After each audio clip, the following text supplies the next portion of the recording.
एक जमाना था, गांव सुखनगर चारों ओर से हरियाली की चादर ओढ़े एक छोटा मगर खुशहाल ठिकाना था। यहाँ के लोग दिल के साफ, कर्मठ और अपनी धुन में मस्त रहने वाले थे। इसी जमीन पर दो ऐसे यार पले बड़े जिनकी दोस्ती की मिसाल दी जाती थी, आरव और करण। उनका साथ ऐसा था जैसे किसी बेहतरीन खाने में मसाला और नमक का मेल। आरव के घर की माली हालत कमजोर थी। उसके पिता दिन रात मजदूरी की भट्टी में तपते थे और परिवार को अक्सर महीने के अंत में सिर्फ सब्र की रोटी से गुजारा करना पड़ता था। मगर आरव की आंखों में एक तूफान पल रहा था, एक जुनून दुनिया को बदलने का। करण थोड़ा जिंदा दिल, हंसमुख, पर हिसाब किताब में बड़ा पक्का था। एक दिन दोनों एक चाय की गुमटी पर बैठे थे। यार, अब ये सब और नहीं चलेगा। पिताजी ने अपनी जवानी खर्च कर दी हमें पालने में। मेरा सपना है उन्हें अब आराम की कुर्सी पर बिठाऊं और ये जिम्मेदारी अपने कंधों पर लूं। करण बोला, फिक्र मत कर मेरे भाई, जेब खाली हो सकती है मगर ये दिमाग तो करोड़ों का भंडार है ना। हमें इसी पूंजी का इस्तेमाल करना है। उनकी दिनचर्या तय थी, सुबह खेतों में पसीना बहाना और ढलती शाम को गांव के नुक्कड़ पर बैठकर अपने सुनहरे कल की इबारत लिखना। एक सुबह आरव गहरे विचारों में डूबा था।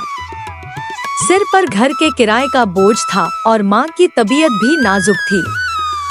तभी करण आया।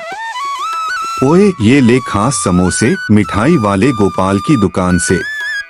चल आज इस उदासी को यहीं छोड़ते हैं और शहर की सैर करते हैं। आरव ने पल भर सोचा और हाँ कर दी। ठीक है, इस गांव में भी अब क्या रखा है। बस की सवारी कर वे चकाचौंध से भरे महानगर पहुँचे।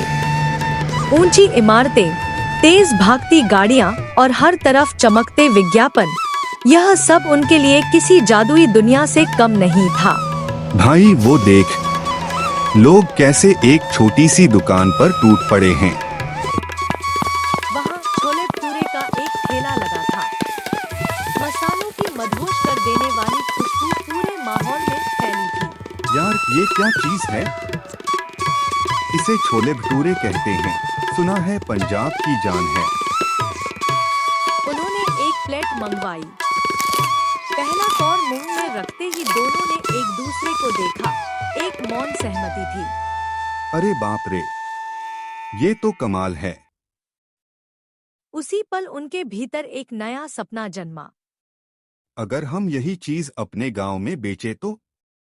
गांव वाले तो अभी चाय समोसे में ही फंसे हैं। यही हमारी ताकत है। वापसी के सफर में ही उन्होंने पूरा प्लान बना लिया। हम बनेंगे अपने गांव के पहले छोले भटूरे वाले। मगर पैसे? तू चिंता छोड़, जुगाड़ मेरा काम है। गांव पहुंचकर उन्होंने एक पुरानी रेहड़ी खरीदी और सामान जुटाया। शुरुआत आसान नहीं थी। भटूरे कभी कच्चे रह जाते, कभी तेल में डूब जाते, मगर हार नहीं मानी।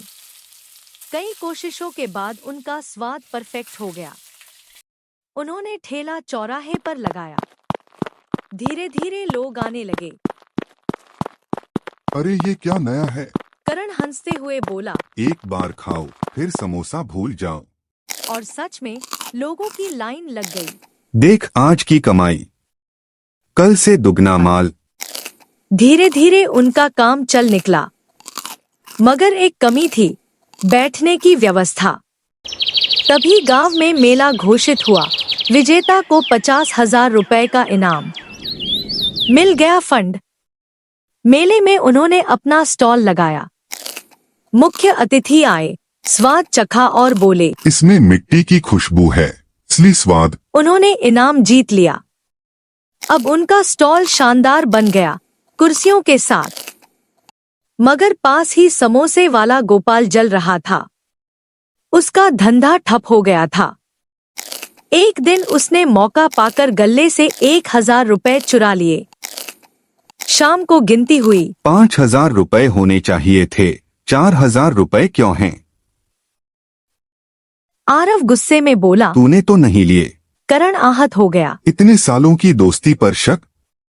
दोनों में झगड़ा हुआ और करण चला गया। अगले दिन आरव अकेला था। तभी बच्चों ने सच बताया। हमने देखा था, गोपाल पैसे ले गया था। आरव को अपनी गलती का एहसास हुआ। वह तुरंत करण के पास गया। मुझे माफ कर दे यार। करण मुस्कुराया। मैंने तुझे पहले ही माफ कर दिया था। आरव बोला। चल उस गोपाल को सबक सिखाते हैं। करण बोला। नहीं, हम अपना स्तर ऊपर उठाएंगे। दोनों ने मिलकर नया आइडिया लाया, स्पेशल मसाला छोले भटूरे। धीरे धीरे उनकी दुकान की शोहरत पूरे इलाके में फैल गई। दो दोस्तों की यह कहानी सिर्फ सफलता की नहीं, बल्कि विश्वास और दोस्ती की मिसाल बन गई। एक ऐसी दोस्ती जो आग में तपकर स्टील से भी ज्यादा मजबूत हो गई।